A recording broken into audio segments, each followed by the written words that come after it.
Bersatulah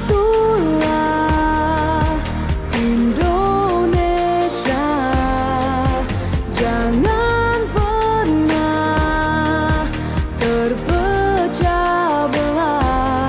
Walau kita berbeda, walau kita tak sama, Radio Republik Indonesia, kita Indonesia sesungguhnya.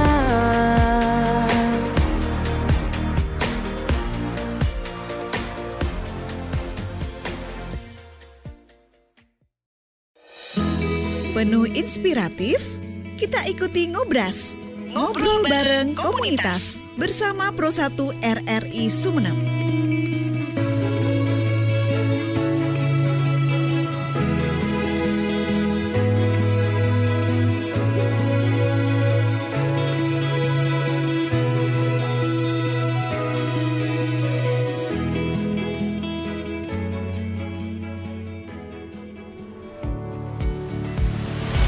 Assalamualaikum warahmatullahi wabarakatuh. Selamat malam pendengar dan pemirsa RRI Sumeneb.net. Malam hari ini senang sekali Alfi kembali membersamai Anda di Ngobras, ngobrol bareng komunitas.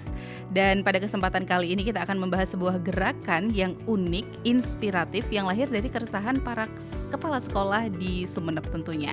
Dan gerakan ini bernama KS Pengangguran. Jadi jangan salah paham dengan namanya, karena justru di balik istilah yang terdengar nyeleneh ini tersimpan misi yang besar, mengubah cara pandang kepemimpinan kepala sekolah, memberdayakan guru, dan menciptakan sekolah yang bisa berjalan dengan sistem yang lebih mandiri dan efisien tentunya. Nanti harapannya seperti itu. Dan hari ini kita sudah kedatangan dua narasumber yang luar biasa. Ada Bapak Andi Lala, SPDSD, Kepala Sekolah SDN Culuk 1, dan Bapak Ahmad Said Hidayat, Kepala SDN Ketawang Karai 3, yang juga aktif dalam gerakan KS Pengangguran.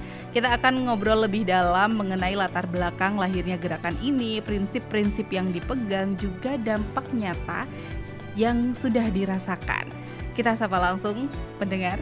Ada Pak Andi di sebelah kiri saya, juga Mas Andi gitu ya, juga Mas Dayat. Bagaimana kabar malam hari ini? Alhamdulillah sangat baik. Wah, sangat baik. Dari ekspresinya sudah tampak sangat semangat sekali. Mungkin ada sesuatu hal yang ingin dibocorkan nih di Ngobras malam hari ini. Bagaimana Mas Andi dan Mas Dayat? KS Pengangguran, apakah termasuk malam hari ini juga lagi nganggur nih? Akhirnya berkesempatan untuk hadir di studio RRI. Baik, pertama di sini kabar kita ini sangat baik, sangat baik sekali, karena kita kan tagline-nya itu kan pengangguran. Artinya dalam tanda kutip pengangguran itu kita bisa memotivasi, kita bisa memberikan ruang kepada guru itu, sehingga kita ada trust, artinya ada trust di setiap guru itu, sehingga sekolah-sekolah itu nantinya bisa diberdayakan secara mandiri. Seperti itu. Itu maksudnya di KS Pengangguran, Ibu. Mbak ya. Jadi KS Pengangguran di sini bukan berarti nganggur tidak melakukan apapun ya. Betul. Ya, kalau dari Mas Andi, KS Pengangguran, apa sebetulnya yang terjadi di belakang sehingga muncul gerakan KS Pengangguran atau pimpinan gerakan guru asuh nasional begitu ya akronimnya? Iya. Pasti ada something dong. Benar sekali Mbak Alfi. Jadi ada keresahan, dan itu merupakan pengalaman pertama kami sebelum menjadi kepala sekolah. Ketika saya mendapatkan amanah untuk menjadi kepala sekolah, sangat tersah sekali karena saya tahu tugasnya berat dengan segala macam dinamika yang terjadi di lapangan dan juga administrasi yang harus kami penuhi. Sehingga itu menjadi ketakutan guru untuk naik jenjang karir ke kepala sekolah. Dan ternyata itu bukan hanya, kalau kami membaca dan menganalisis sederhana, itu bukan hanya terjadi di Sumeneb, itu menjadi keresahan nasional. Keresahan nasional. Intinya kalau kata orang Madura itu bejeren tak pokok kalakona. Jadi tunjangan untuk kepala sekolah itu bisa dikatakan tidak sepadan dengan tugas yang harus diampu. Sehingga dari proses itu akhirnya kami melakukan semacam pemikiran bersama. Ini sebenarnya ada 4 orang. Ada 4 orang yang menjadi inisiator untuk gerakan KS Pengangguran. Bagaimana melakukan, istilahnya kami membagi tugas habis sesuai dengan kompetensi guru. Jadi membagi tugas habis sehingga nanti kami ketika ada sesuatu baik itu yang bersifat administratif ataupun praktis, itu kami tinggal tekan tombol saja.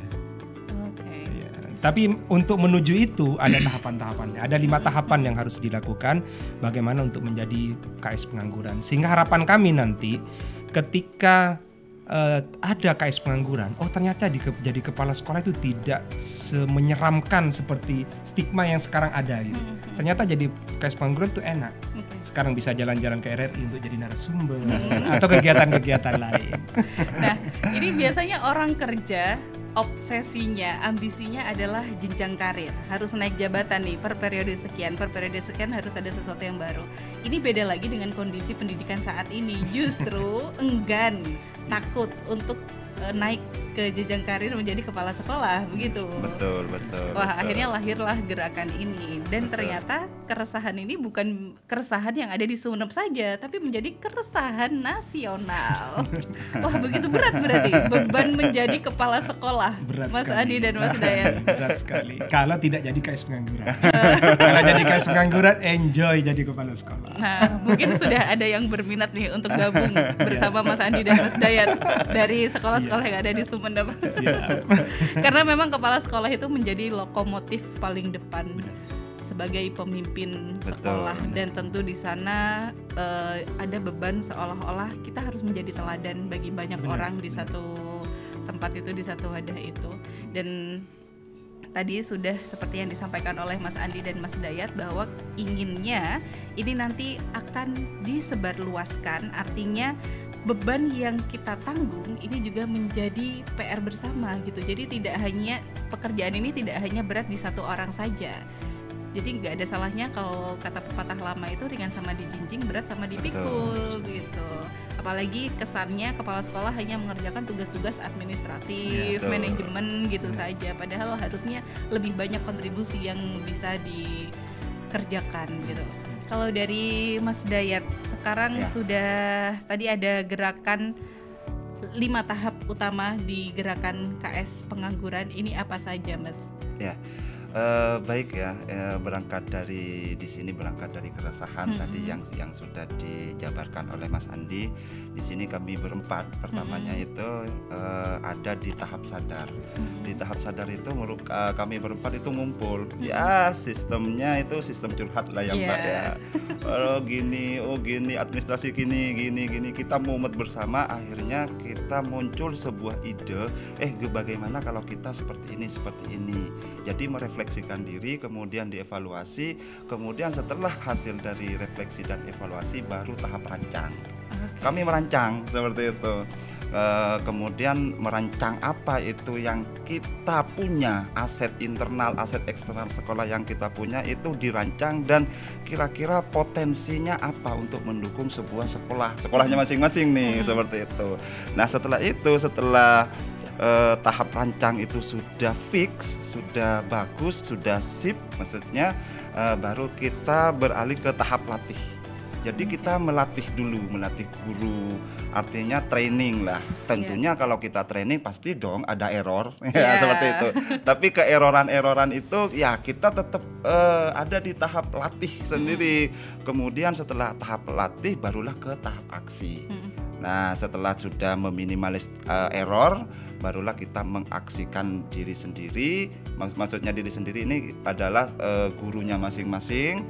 Kemudian setelah tahap aksi itu sudah berjalan bagus, sedikit autopilot, barulah kita ke tahap tebar. Termasuk pada hari ini kita sudah masuk pada tahap tebar di RRI untuk mensosialisasikan atau mengkampanyekan gerakan KS Pengangguran ini. Seperti itu Mbak. Dari 5 tahap, Alfi mau ke tahap 2 dulu nih, tahap rancang. Kenapa memilih kata pengangguran? Karena terdengar sangat provokatif gitu ya. Baik. untuk saat ini memang butuh campaign yang provokatif. Yang penting tidak boleh campaign. Kami memilih kata pengangguran itu karena merupakan satu akronim yang merupakan pemimpin gerakan guru asuh nasional. Jadi bagaimana kepala sekolah itu menjadi guru asuh terhadap lingkungannya. Yang namanya guru itu yang harus bisa memberikan teladan yang baik, karena guru kencing berdiri, murid kencing berlari. Jadi kalau saya sendiri itu mungkin juga diikuti oleh teman-teman, tugas utama guru kepala sekolah itu hadir sebelum guru di sekolahnya. Itu aja dulu. Jadi kalau saya di sekolah itu harus hadir di sekolah jam 6.45 karena guru maksimal jam 7 di sekolah. Jadi hal-hal semacam itu, keterangan-keterangan kecil seperti itu yang sehingga nanti akan memberikan trust kepada guru bahwa saya sekarang lagi dinahkodai oleh orang yang tepat gitu. Karena kalau kita hanya berretorika dan segala macam tanpa memberikan teladan yang pas, itu sulit untuk berada di tahap rancang, dan sehingga nanti juga akan sulit untuk membuat pilot system di sekolah. Sehingga kedepannya nanti kita akan mendapatkan respon negatif dari guru, sehingga semua tugas nanti akan terbebani kepada kepala sekolah. Dan itu yang menjadi momok dari kepala sekolah yang mohon maaf kami menyebutnya tidak tergabung dalam KS pengangguran gitu, seperti itu. Tapi kalau di KS pengangguran kami sudah, jadi kami sudah bisa membagi habis dan kami nganggur, sehingga dari nganggur itu kami akhirnya punya waktu yang sangat banyak untuk melakukan rencana-rencana pengembangan kepada sekolah. Sehingga kadang-kadang memang langkah-langkah yang kami ambil itu out of the box. Wow. Bahkan semangat kami itu, langkah-langkah kami itu, program-program kami itu kalau out of the box kan masih ada kotaknya. Itu tidak boleh ada kotak. Unlimited gitu ya, tanpa batas akhirnya. Wah, memang kalau seperti yang disampaikan di awal ya teman Pro 2, bahwa menjadi kepala sekolah itu adalah lokomotif gitu kan. Bagaimana katanya Mas Andi tadi, harus menjadi contoh yang baik. Nah dari sini aja udah bebannya kerasa banget gitu. Tapi Alfi rasa nggak cuma kepala sekolah, di mana-mana seorang pemimpin juga harus punya kepribadian dan karakter yang seperti itu. Oke, Mas Dayat, sekarang gantian ke Mas Dayat. Sudah berapa lama sih gerakan ini diinisiasi? Kalau sudah ada 5 tahap utama, bahkan sekarang sudah ada di tahap tebar, berarti sudah jalan cukup lama dong? Ya. Baik, kita berjalan sebenarnya pada bulan April 2024. Ya, ketika SK kami itu turun gitu kan. Wah, berarti pertama kali nih. Baru pertama terjun, baru duduk di jabatan kepala sekolah sudah pening. Aduh. Pening gitu ya. Bukan pening, stres. Jadi pertama kali SK saya turun, apalagi saya ditempatkan di sekolah pelosok, di mana sekitar dari rumah itu 18 atau 19 km ya. Jadi masih naik gunung, turun gunung gitu lah, dengan sosial budaya yang beda dengan apa yang saya miliki, sehingga saya itu pada April 2024-nya itu ada di puncak-puncaknya stres. Mungkin yang dirasakan Mas Andi dan juga teman-teman kami itu mungkin ya isinya menggerutu semuanya gitu. Makanya itu kami itu menamakan pada saat itu April itu ada pada tahap sadar. Kita merefleksikan, kita mengevaluasikan apa sih seperti itu. Kemudian jatuh ke bulan Juni, kita itu sudah ke tahap rancang. Bagaimana nih kita masa terjebak di menggerutu, masa kita terjebak di keluhan saja? Oh tidak gitu kan. Jadi Juni kita sudah tahap rancang. Bagaimana itu kita mengkombinasikan, mengkoordinasikan dan juga mengidentifikasi aset-aset internal dan eksternal, sehingga Juli itu kita berada pada tahap latih. Karena pada saat itu Juli tahun ajaran baru kan, 2004-2025 seperti itu. Tahap latih, setelah itu tahap latih tentunya ada trial and error tahap latih ya. Jadi selama 1 semester kami dari Juli sampai Desember 2024 kita ada di tahap latih bersama teman-teman. Kita selalu diskusi, saya punya guru seperti ini, aku seperti ini, solusinya seperti ini. Kita saling sharing yang berempat itu. Kemudian di Januari 2025 kita sudah tahap aksi, karena sudah bisa mengidentifikasi dan mengkomposisikan setiap sekolah, seperti itu. Di Januari 2025 kita tahap aksi, ya sudah kita beres. Walaupun ada administrasi pos, oke. SPMB barusan kita sudah tidak bingung murid. Muridnya kita sedikit, bagaimana kita kalau kita gini-gini, sudah enggak, karena sudah kita bekerja sama dengan aset eksternalnya, sehingga Juli hari ini tanggal 30 akhir bulan sudah ada di tahap tebar, termasuk pada malam hari ini kita ada di RRI. Karena sudah di KS pengangguran itu tadi pendengar, jadi sekarang menganggur gitu ya.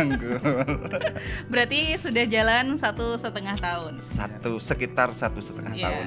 Kalau mundur ke belakang, artinya sebelum Mas Andi dan Mas Dayat ditunjuk sebagai kepala sekolah, menduduki jabatan baru sebagai kepala sekolah, apakah pernah berpikir juga waktu masih di posisi guru, oh ternyata bebannya kepala sekolah seperti ini? Iya. Kami kebetulan sebelumnya itu ada di satu sekolah. Satu sekolah di SDN Pangarangan 3 ya Mas ya. SDN Pangarangan 3 sebelum kami dapat tugas jadi kepala sekolah. Itu memang iya benar. Sangat berat sekali. Saya melihat kepala sekolah saya itu kadang-kadang stres dan semacamnya. Dan ini menjadi momok setiap guru karena melihat kepala sekolahnya stres. Nah akhirnya kami ketika kata Dayat tadi itu pas Mas Dayat tadi ketika sudah kami mendapatkan amanah itu kami tidak mau resah terlalu lama, sehingga karena resah itu tidak cukup, kami harus bangkit. Sehingga kami ingin menunjukkan sekarang baik itu di sekolah kami ataupun kami nanti juga di luar sekolah kami bahwa jadi kepala sekolah itu enjoy. Jadi kepala sekolah itu enak. Kalau ikut gerakan kepala sekolah pengangguran, KS pengangguran, seperti itu. Sudah berarti sebelum menduduki jabatan baru sebetulnya sudah ada cerminan gitu ya. Kalau jadi kepala sekolah dan ternyata ujuk-ujuk tiba-tiba dapat surat tugas nih, dapat SK baru. Karena tanpa pengusulan, kami tanpa pengusulan. Korban berarti. Tanda kutip ya. Wah, langsung shock gitu ya. Waduh, ini kayaknya dulu yang kita melihat kepala sekolah di SD sebelumnya akhirnya sekarang menjadi beban kita. Begitu, depresi akut ya Mas Dayat. Depresi akut. Kalau ngobrolin rentang waktu tadi di 5 tahap, apakah sekarang kan Mas Dayat dan Mas Andi di sekolah yang berbeda. Apakah kalendernya juga sama? Kita harus punya target nih, di bulan sekian sampai sekian kita di tahap ini. Bulan ini sampai bulan ini kita di tahap ini, begitu.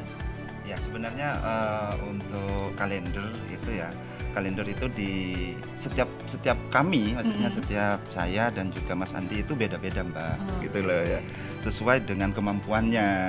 Apalagi kalau misalnya saya itu di kepala sekolah pelosok di SDN Ketawangkarai 3 yang masih sangat jauh dari kota, tentunya itu tahap latihnya itu agak-agak panjang, agak butuh panjang, sehingga kami harus selalu banyak berdiskusi dengan beberapa rekan dan juga saling bantu-membantu bagaimana akhirnya nanti guru saya itu bisa anggaplah ada progres seperti itu. Jadi kalau berbicara tentang kalender setiap sekolah itu berbeda disesuaikan dengan kemampuannya.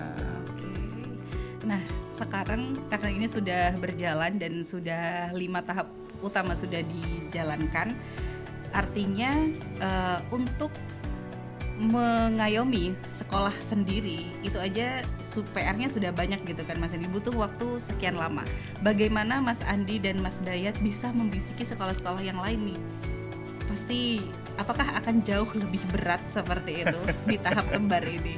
Untuk mengajak kepala sekolah yang lain, ayo gabung ke gerakan kita menjadi kepala sekolah yang pengangguran aja gitu.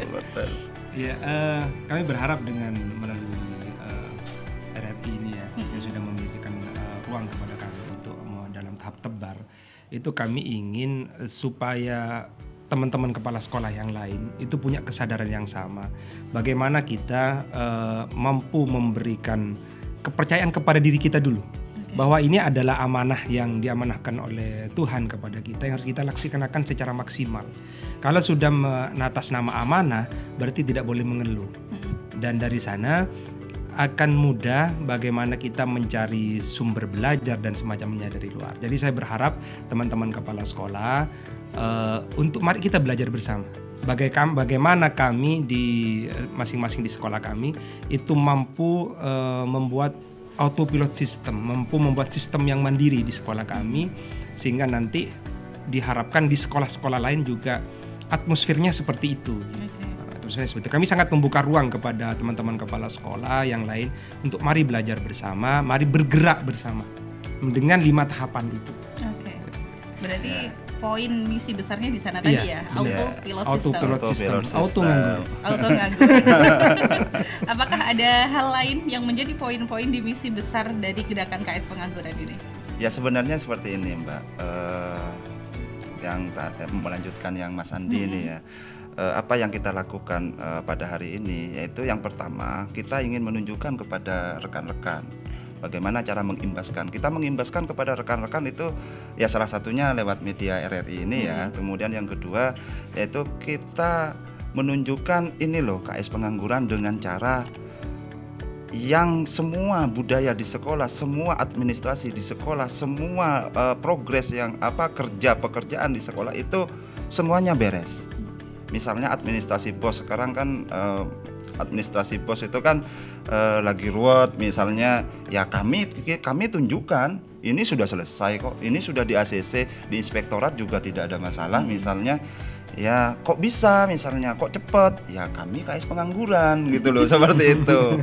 Kemudian sudahkah menyusun deep learning? Ya sudahlah. Kok bisa, kok cepet, kan sekarang lagi belajar, ya kami KS Pengangguran gitu. Kalau misalnya di Mas Andi ini kan sekolahnya di literasi finansial, bagaimana nantinya sekolahnya itu nanti tidak ketergantungan dengan dana BOS seperti itu. Loh kok bisa sekolahnya sampean Mas kok bisa mengadakan acara seperti itu, bagaimana anggaran BOS-nya? Kami enggak BOS. Kok bisa? Ya kami KS Pengangguran seperti itu. Jadi apa sih KS Pengangguran kok bisa seperti itu? Jadi promosinya kami itu seperti itu Mbak. Jadi sudah ada beberapa rekan-rekan kepala sekolah yang sudah tanya-tanya kepada kami ya, kami berempat itu ayolah seperti apa sih KS Pengangguran, kok bisa mulus kerjanya, kok bisa tidak ada hambatan kerjanya, kok lancar semua? Ya karena kami KS Pengangguran. Jadi ya gerakannya itu. Jadi sekarang untuk membranding gerakan ini ujung-ujungnya selalu karena kita KS Pengangguran untuk mengajak guru-guru yang lain, kepala sekolah yang lain bergabung gitu ya Mas Dayat. Saya tambahin juga. Jadi misinya kami itu bagaimana nanti setiap sekolah itu punya kemandirian. Artinya punya kemandirian, autopilot system, bergerak sendiri, sehingga bagaimana dengan cara bergerak sendiri, tentunya semua stakeholder diibaratkan dengan mobil itu ya. Jadi semua perangkat komponen-komponen dari mobil itu diberdayakan semuanya sesuai dengan kompetensinya, seperti itu. Dan yang paling pasti saya ingin menambah sedikit aja. Yang paling pasti itu tidak ada orang yang paling bahagia selain pengangguran. Ya, betul. Kalau yang ini penganggurannya lebih enak gitu ya. Pengangguran sudah jelas gitu loh, bukan pengangguran yang leyeh-leyeh aja gak ada bayaran. Yang ini jelas karena pekerjaannya sudah autopilot system itu tadi. Maksudnya saya begini Mbak Alfi. Jadi sebenarnya di kami itu di pengangguran, kami itu berhasil menyederhanakan setiap permasalahan yang ada. Misalnya sekarang dengan permasalahan kurikulum baru, seolah-olah itu menjadi momok, wah ini perubahan lagi, kebijakan lagi berbeda. Nah, kami di KS Pengangguran itu menyederhanakan itu sehingga disampaikan kepada guru itu dengan bahasa sederhana. Ini sudah kita lakukan.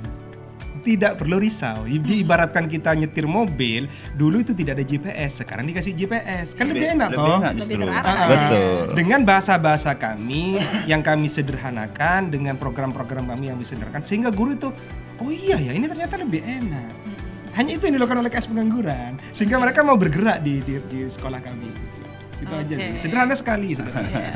Menyederhanakan suatu hal yang kompleks sebelum-sebelumnya.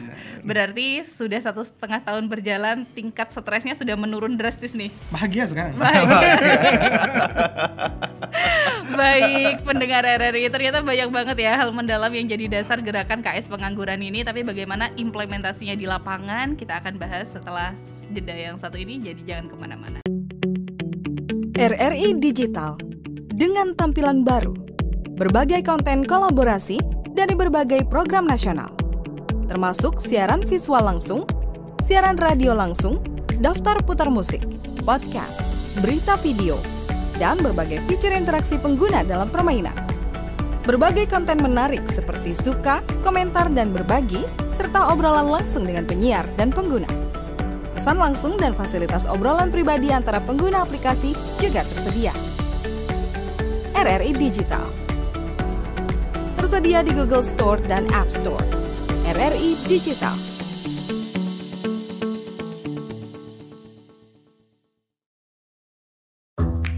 Wih, keren banget nih. Katanya ada obat herbal bisa mencegah sakit gigi seumur hidup. Ada hoax tuh. Widih. Ini juga keren nih. Ada sumber energi baru PLTH, pembangkit listrik tenaga hampa. Iya, itu juga hoax kali. Lu bacanya apaan sih? Aduh, pantesan portal abal-abal lu baca. Kalau mau baca berita yang lengkap tapi udah verified, mulai dari berita nasional, internasional, olahraga, gaya hidup sampai hiburan, lu cukup klik rri.co.id. Di situ lu juga bisa streaming RRI Digital. Aduh, makanya cek-cek dulu biar gak kegocek di rri.co.id.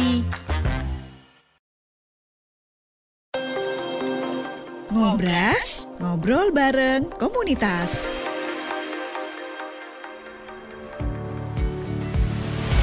Masih bersama saya, pendengar Alfi, dan ada Mas Adi dan Mas Dayat juga. Kalau tadi di segmen sebelumnya kita sudah bahas tentang KS Pengangguran, misinya, 5 gerakan, tahap utama tadi ya, 5 tahap utama yang ada di KS Pengangguran apa saja.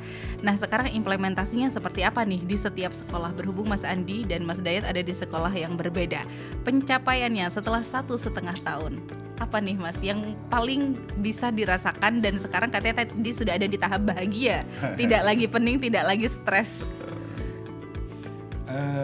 Di saya itu berangkat dari keresahan awal, bagaimana kami itu sekolah kecil ya, yang secara finansial pasti rendah kalau kita menggunakan dana BOS.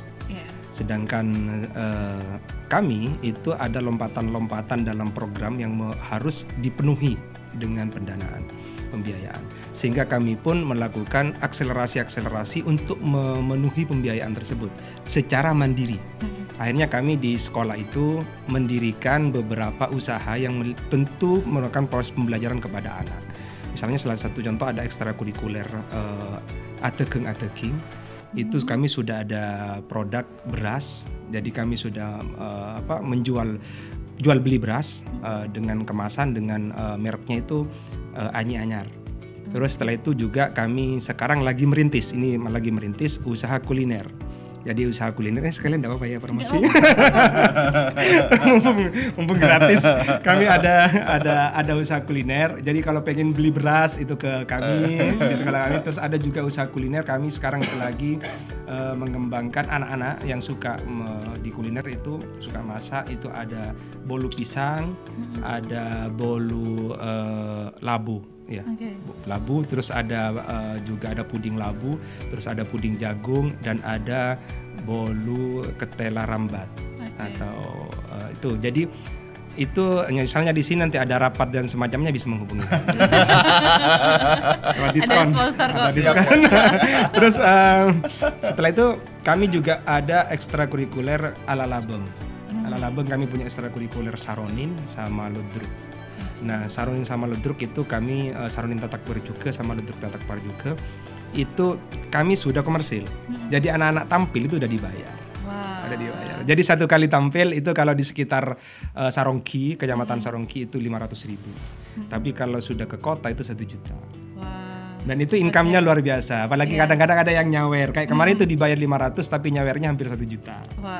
Karena itu ada daya tarik. Akhirnya kami ada secara finansial kami mandiri. Misalnya barusan kami mengadakan Festival Tatak Parjuke sebagai kegiatan akhir tahun. Itu di rencana anggaran kami itu butuh anggaran sekitar 18 juta. 18.650.000 waktu itu. Itu free, tidak ngambil dari wali murid. Kami dengan hasil dari anak-anak yang melakukan kegiatan ekonomi dan juga sponsorship. Nah, ini sebentar lagi tanggal 25 Agustus kami ada event yang juga besar, itu membutuhkan dana 12.800.000, itu Gebiar Moloten, itu juga free. Ini dia salah satu contohnya pendengar. Jika sesuatu hal bisa dikerjakan bersama-sama dengan hati tentunya ya, akhirnya hasilnya seperti ini, seperti sekolahnya Mas Adi akhirnya bisa mandiri secara finansial. Dan saya nggak expect kalau hal-hal seperti ini bisa dikelola oleh sekolah. SD lagi ya? Iya, SD lagi. Wah, gimana tuh? Nggak kepingin gabung. Oke, kalau dari Mas Andi pencapaiannya adalah mandiri finansial sekarang sekolahnya. Kalau dari Mas Dayat? Kalau di saya itu saya feedback dulu ke belakang. Saya berbicara before dulu. Saya ditugaskan di SDN Ketawangkarai 3 yang mungkin sangat pelosok, sehingga apapun itu sangat kesulitan, bahkan itu perbatasan antara Ganding dan Pasongsongan gitu ya. Jadi memang ada di tengah-tengah, sehingga kami kesulitan sekali dalam tanda kutip itu di dalam proses pembelajaran. Apa dampaknya? Yaitu minat orang tua untuk menyekolahkan ke sekolah umum itu hampir tidak ada. Sehingga saya berpikir kenapa sih di sini anak dengan umur sekolah ya, usia sekolah itu kok tidak ada yang masuk SD seperti itu, malahan kok bisa masuk ke madrasah diniyah sore harinya. Karena setelah ditelisik, saya cari informasi kalau di sekolah SD itu nggak ada gunanya, nggak punya peran apapun di dalam kehidupan sehari-hari anak seperti itu. Artinya tidak deep learning gitu loh, seperti itu. Sampai ada bahasa seperti ini dari masyarakat. Apa sekolah SD jarang aduk guna lagi ya. Madrasah dini ya bisa tahu apa jeng seperti itu kan.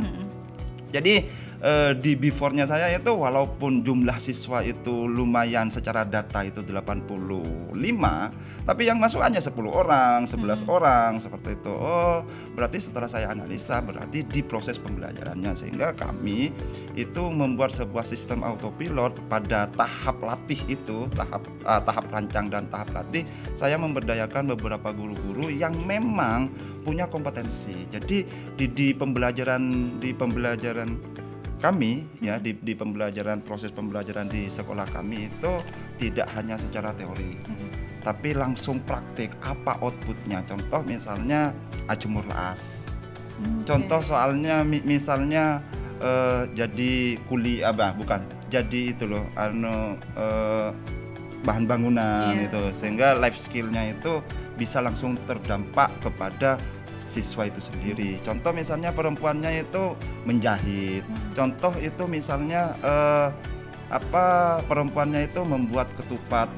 Ada nggak pembelajarannya di mata pelajaran? Ada tentunya. Saya mengkombinasikan atau mengintegrasikan kehidupan sehari-hari ke dalam mata pelajaran. Saya bilang juga kepada guru ketika tahap latih dan tahap rancang, kalau misalnya mengajari anak tentang geometri, ajarilah anak membuat ketupat dan layang-layang.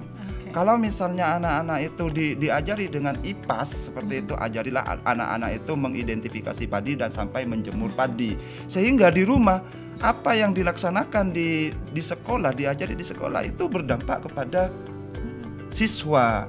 Oh, ini toh gunanya sekolah. Jadi murid orang tua wali murid itu sudah punya dampak tersendiri, sehingga punya kesadaran secara kolektif bahwa orang tua murid itu bisa menyekolahkan ke sekolah kami.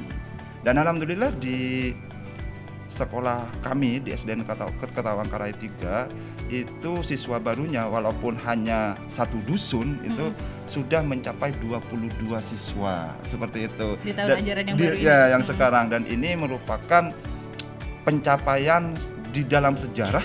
Artinya sejarah berdirinya di SDN Ketawangkarai 3 itu terbanyak. Jadi sudah akumulasinya sekarang dari kelas 1 sampai kelas 6 itu sudah 90 siswa dan semuanya aktif, semuanya masuk, semuanya dengan pembelajaran yang tentunya asik dan menyenangkan. Seperti itu, dan dalam tanda kutip berdampak. Gitu. Wah, ini adalah salah satu contoh dari implementasi deep learning di sekolahnya Mas Dayat ya. Benar sekali Mas Dayat, seperti yang disampaikan Mas Dayat. Akhirnya Alfi juga flashback nih. Kalau zaman sekolah dulu belajar aljabar, belajar apa gunanya gitu. Karena kita nggak pernah dikasih gambaran kalau aljabar itu nanti fungsinya untuk begini loh, di kehidupan sehari-hari diterapkannya seperti ini. Akhirnya Mas Dayat berhasil melakukan itu dan berhasil menggeser perspektif masyarakat sekitar bahwa sekolah itu katanya tidak ada gunanya, berguna. Betul. Makanya kalau misalnya mata pelajaran IPAS ya, IPAS arah mata angin, ya sudah kita buatkan layang-layang saja. Itu ada lintas materi antara matematika sama IPAS. Matematikanya itu geometri, kemudian IPAS-nya itu ya arah mata angin. Apakah mata angin sekarang ke timur, apakah ke barat, sehingga anak-anak itu paham. Seperti itu. Itu namanya konsep deep learning. Oke, dan secara alami memunculkan keingintahuan yang lebih besar begitu. Dan di setiap sekolah tadi kalau ada 4 inisiator, semuanya pencapaiannya pasti berbeda-beda. Berbeda-beda. Oke, dengan pencapaian yang seperti ini, apakah peran kepala sekolah juga sudah lepas kendali gitu, sudah nggak ikut berkecimpung lagi di urusan pendidikan? Ini di waktu yang bersama ya. Sekali waktu yang bersamaan. Saya di sekolah itu sekarang lagi ditunjuk untuk mewakili Kabupaten Sumeneb ikut dalam lomba literasi finansial di tingkat nasional. Ini sekarang lagi sedang dokumentasi di sekolah. Jadi sekarang saya ada di sini. Terus gimana dong yang di sana? Autopilot.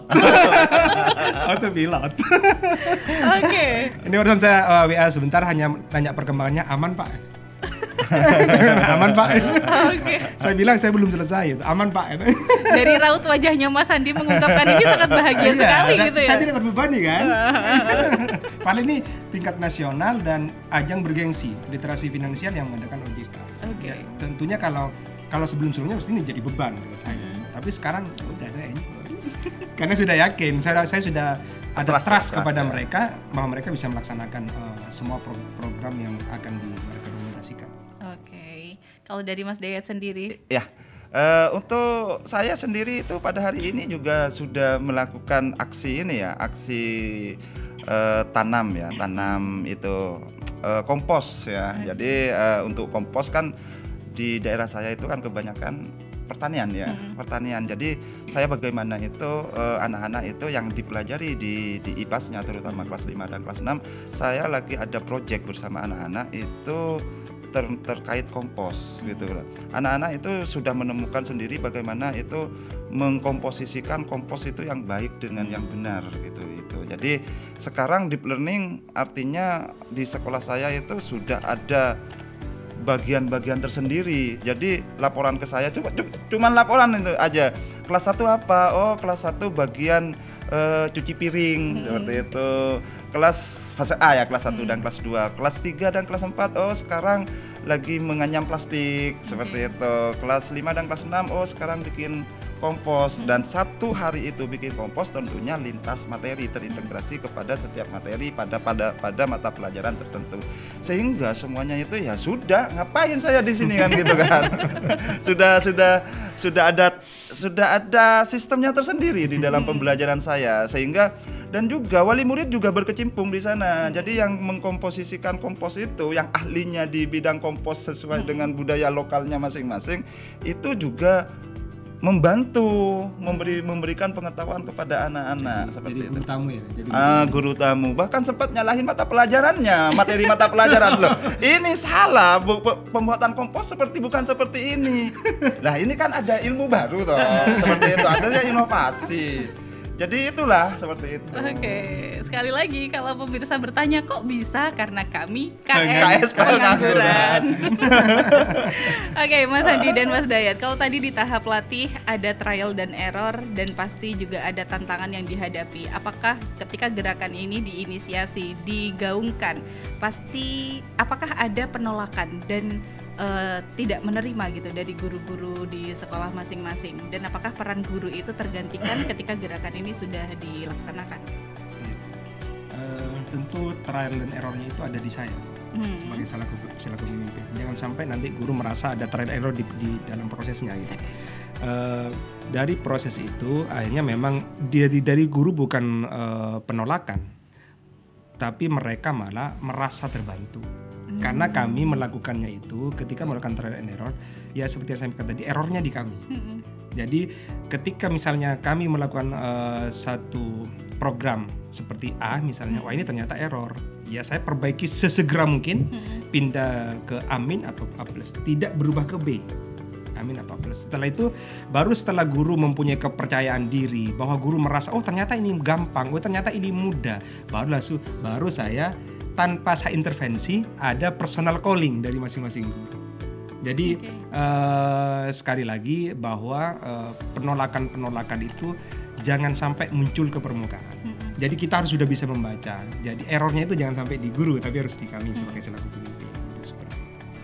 Dan dari proses-proses itu ya memang misalnya contoh ya, sekarang saya program di sekolah itu ada absen digital sama tabungan digital. Itu pertamanya penolakan, bahkan dari wali murid penolakan.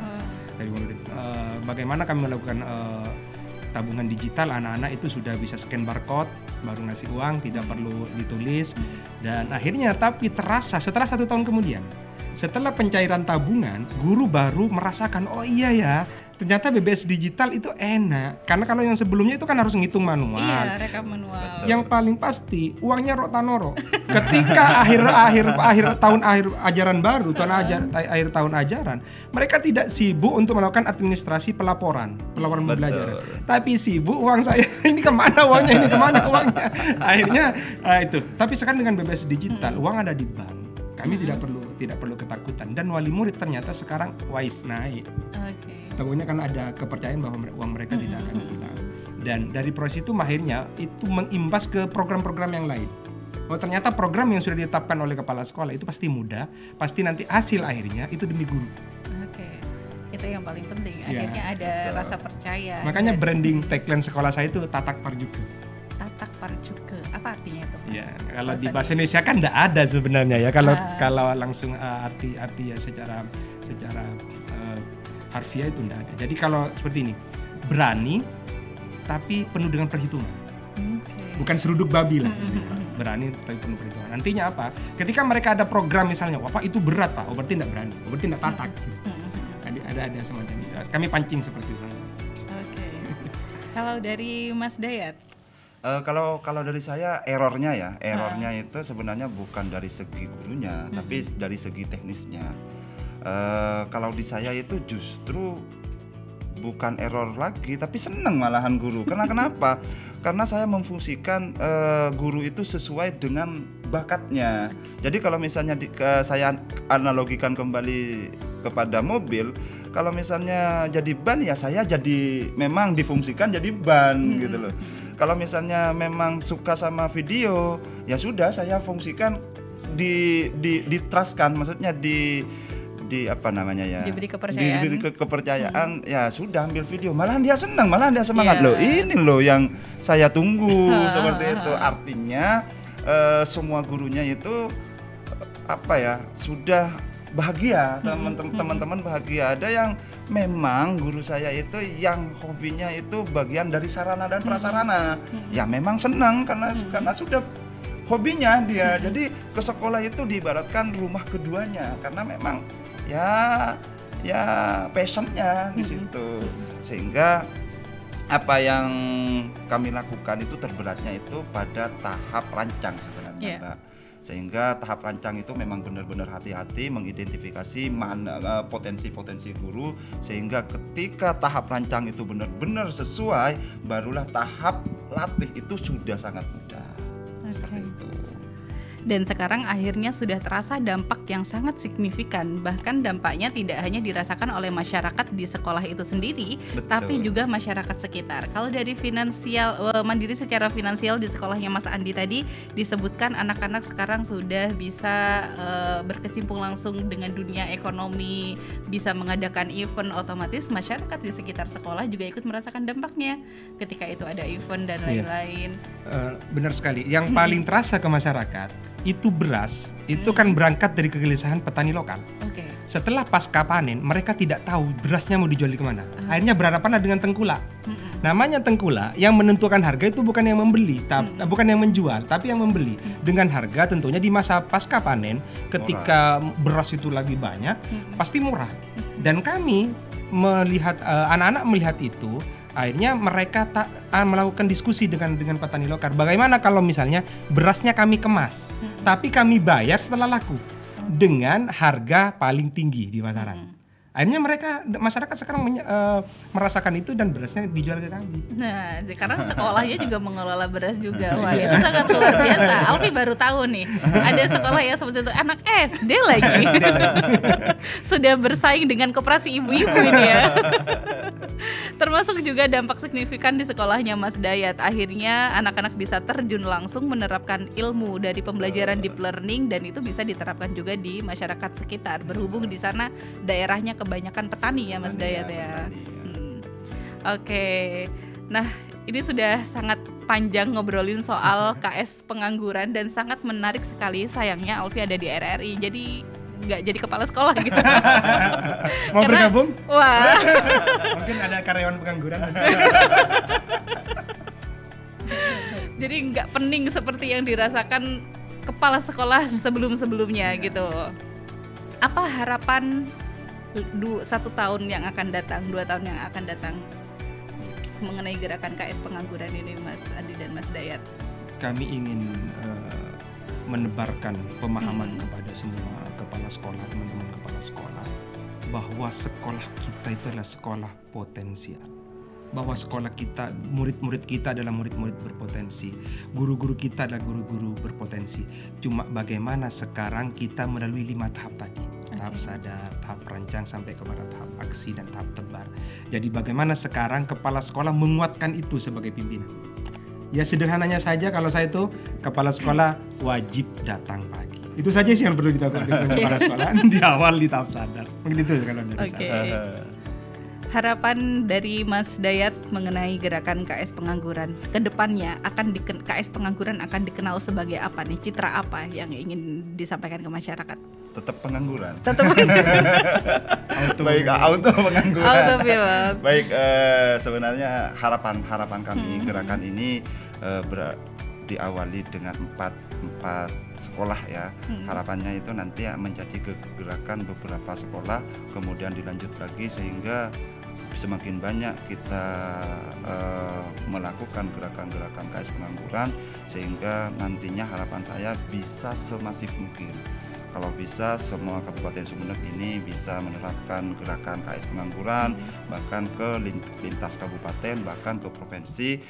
Lantas kalau bisa itu ke arah nasional. Makanya KS pengangguran itu akronimnya bukan hanya kabupaten, tapi sudah pemimpin gerakan guru asuh nasional.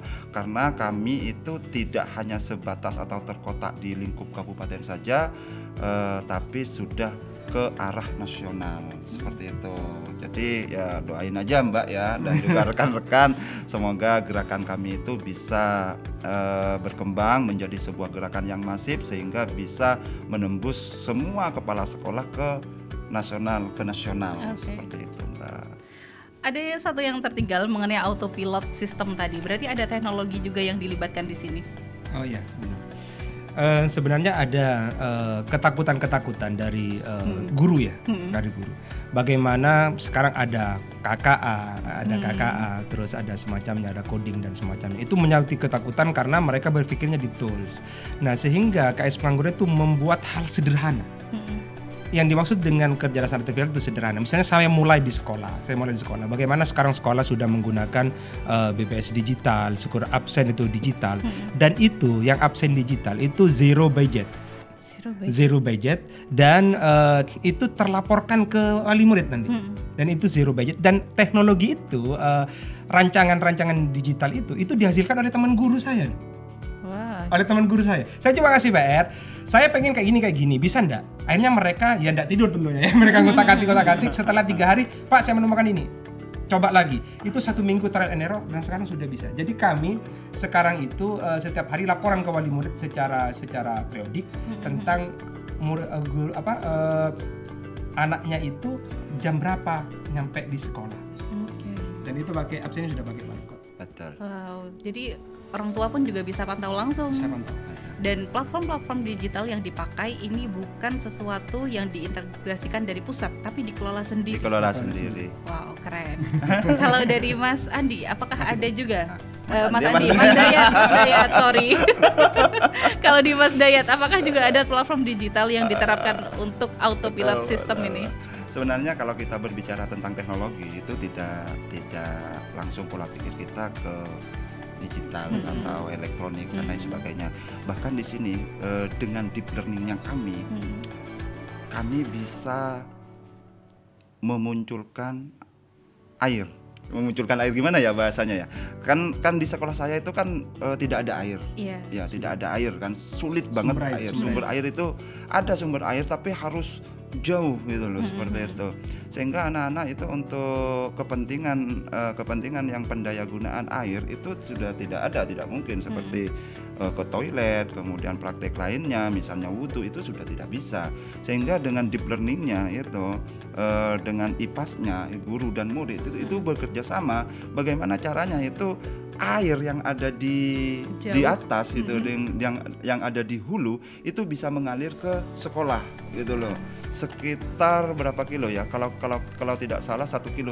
Bagaimana caranya itu nantinya menurut prinsip IPAS-nya, deep learning-nya itu bisa mengalir dan alhamdulillah sekarang kami sudah punya kran sendiri, dua kran sebagai tempat anak-anak itu cuci tangan. Ya dari apa? Dari deep learning-nya yang kerjasama antara guru, murid dan juga orang tua. Ya sangat panjang sih prosesnya, sehingga kami juga sempat terharu Mbak, bagaimana orang tua itu bekerja sama dengan guru, kemudian guru bekerja sama dengan murid untuk bergotong royong itu menciptakan alat dari bambu agar air yang ada di hulu itu bisa nyampe ke sekolah. Karena apa? Karena ketika saya punya sih rencana untuk ngebor gitu ya, ngebor air, tapi mahal ya. Saya pernah juga diskusi dengan tukangnya, katanya butuh 15 juta. 15 juta untuk bornya saja itu, lain pompa airnya, lain paralonnya, pipanya seperti itu. Sehingga ya sudah, ayo Pak kita fungsikan apa gunanya ini sekolah materi pelajaran. Ayo ambil materi ini, terapkan di dalam kehidupan nyata. Bagaimana caranya air yang ada di hulu itu masuk ke sekolah, sehingga anak-anak dan guru itu juga belajar semangat dan juga punya ekspektasi. Karena ya dalam kehidupan nyata materi itu tidak awang-awang seperti itu. Jadi anak-anak itu belajar bagaimana konsep air, bagaimana sifat-sifat air mengalir dari tinggi ke rendah, bagaimana kalau misalnya ada belokan. Jadi sifat-sifat zat air itu di IPAS itu dipelajari semuanya. Dan diterapkan. Mungkin kalau guru-guru yang tinggal di kota masalah air dianggap sepele. Gitu ya. Tapi di tempatnya Mas Dayat dengan segala keterbatasan tapi dengan hasil implementasi pembelajaran deep learning ini segalanya jadi mudah. Wah, jadi ikut terharu. Oke, Mas Andi dan Mas Dayat, berhubung waktu kita sudah sangat tipis sekali, mungkin ada kalimat persuasif yang ingin disampaikan agar guru-guru dan kepala sekolah di sekolah lain juga punya keinginan untuk ikut gerakan KS pengangguran. Dari saya, mari kita masuk ke gerakan KS pengangguran untuk menyederhanakan amanah yang telah diberikan kepada kita. Jadi ya sederhana saja, bagaimana nanti Bapak Ibu guru kepala sekolah, Bapak Ibu kepala sekolah itu bisa menikmati jabatannya sebagai kepala sekolah dengan masuk ke KS Pengangguran. Itu saja. Dari sana saja sudah cukup menarik gitu. Masa sih yakin nggak tergiur untuk ikutan gabung? Wah, sayang sekali aku nggak jadi kepala sekolah. Dan yang pasti kami di sini itu melayani bagaimana menemukan potensi dari sekolah kita masing-masing dan saling berbagi tentang bagaimana menemukan potensi tersebut dan memanfaatkan potensi tersebut. Oke, Mas Dayat, ada yang ingin disampaikan untuk mengajak teman-teman guru dan kepala sekolah lain? Sebenarnya sudah diwakili Mas Andi, cuman saya memberikan quote-nya KS Pengangguran. Di sini saya baca karena saya ada draftnya di sini, yaitu pengangguran bukan karena malas tapi karena sudah menuntaskan sistem. Wah. Seperti itu. Oke, luar biasa ya pendengar RRI Sumenep. Ternyata gerakan KS Pengangguran ini bukan sekedar nama unik tapi sebuah paradigma baru dalam memimpin sekolah. Kadang yang terindah dari memimpin adalah saat kita mampu melepaskan, percaya dan melihat tim kita tumbuh melampaui yang sudah kita bayangkan. Begitu juga dengan yang dihadirkan oleh gerakan KS Pengangguran, memberdayakan guru, menghidupkan sistem dan membangun sekolah yang lebih kokoh. Karena ketika guru diberdayakan, sekolah tidak hanya hidup tetapi juga berdenyut dengan semangat perubahan yang tak pernah padam. Mari bersama kita bangun sekolah yang bekerja dengan autopilot system. Apakah ada slogan dari KS Pengangguran? Ya, itu. Oke, Gerakannya bareng-bareng. Auto pilot system seperti itu. KS Pengangguran Autopilot System. Wah, luar biasa. Terima kasih untuk Mas Andi dan Mas Dayat karena menganggur jadi berkesempatan untuk hadir di studio RRI malam hari ini. Dan terima kasih juga untuk pemirsa RRI Sumenep.net dan pendengar Pro 1 yang sudah setia bersama kami. Nah, kalau misalnya tertinggal tayangan hari ini, nanti bisa cek lagi di YouTube-nya RRI Sumenep.net, juga bisa mendengarkan secara live streaming di aplikasi RRI Digital dan di rri.co.id. Akhirnya Alfi dan segenap kru yang bertugas pamit undur diri. Sampaikan indahnya kebersamaan kita untuk orang-orang yang dekat di hati Anda. Wassalamualaikum warahmatullahi wabarakatuh.